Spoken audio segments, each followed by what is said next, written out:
Hi everyone! Pasensya na kung maingay dito, no? So, mag-tutorial tayo ngayon kung paano tayo makakakuha ng corals. May lalaruin tayo para makakuha tayo ng corals, guys. And pupunta tayo sa club natin. So, dapat may club ka para makakuha ka ng corals. Sa gitna ang pindot. Sundan nyo lang, guys, ang aking pinipindot. At maglaro tayo, guys. So guys, nga pala, ayan, loading pa tayo, guys, no? So tutorial tayo, no? Hindi ko pala na intro. So ayan, tutorial tayo at alam niyo naman kung ano ang apps na to. Ang sinututorial ko, ang legit na si Nikki Life. So ayan, ang tagal. Guys, ang paglalaro nga pala dito, guys, kailangan makaabot ka ng 8 na manalo ka, no? 8 times mananalo ka.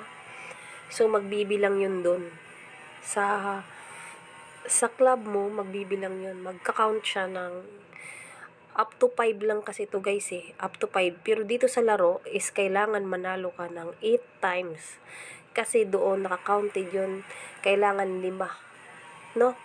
5 ang mapanalunan. Magka-count yun ng 1, 2, 3, 4, 5. Ganun. Ipapakita ko sa inyo mamaya. So, ayan. Maglalaro muna tayo. Pahirap siya ng pahirap, guys. Akala nyo basic lang yan. Hindi yan basic. So, ayan, guys. Naka-level 5 na tayo. So, kailangan sunod-sunod yan. Hindi naman pala sunod-sunod. Kumbaga, kailangan 8 times talaga manalo ka, ganun. So, 5 na tayo. Guys, ito yung binilugan kong red.